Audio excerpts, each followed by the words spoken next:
விடுதலை சிறுத்தைகள் கட்சியின் தலைவர் தொல் திருமாவளவன் செய்தியாளர்களை சந்தித்து வருகிறார். அதன் நேரலையை பார்க்கலாம். இதில் விவசாய தொழிலாளர்கள் எந்த கணக்கிலும் எடுத்துக் கொள்ளப்படவில்லை.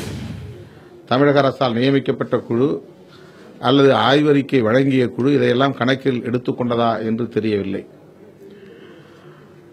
தமிழக முதல்வர் அவர்களின் தலைமையில் ஒரு குழு அமைக்கப்பெற வேண்டும், பிரதமரை உடனடியாக சந்திக்க வேண்டும், தமிழகத்தில் வறட்சியால் பாதிக்கப்பட்ட அனைவருக்கும் இழப்பீடு கிடைக்கிற வகையில் மத்திய அரசை, பிரதமரை வற்புறுத்த வேண்டும் என்று தமிழக முதல்வருக்கு விடுதலை சிறுத்தைகள் வேண்டுகோள் விடுக்கிறது.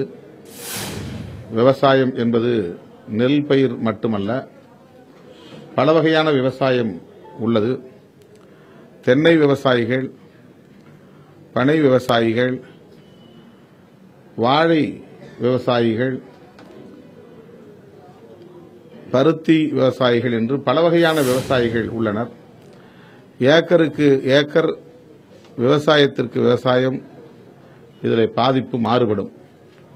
எனவே இந்த அறிவிப்பில் இத்தகைய விவசாயிகளும் இதில் இணைக்கப்பட்டிருக்கிறார்களா, அவர்களுக்குரிய இழப்பீடு கிடைக்குமா என்பது தெளிவுபடுத்தப்பட்டதாக இல்லை.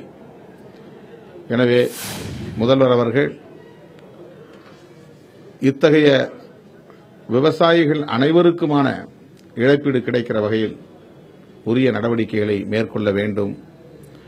அனைத்து வகை விவசாயத்திலும் நிலமில்லாமல் உழைக்கிற கூலி தொழிலாளர்கள், விவசாய தொழிலாளர்கள், அவர்களுக்கும் இழப்பீடு வழங்க ஆவண செய்ய வேண்டும் என்று தமிழக முதல்வருக்கு விடுதலை சிறுத்தைகள் வேண்டுகோள் விடுக்கிறது.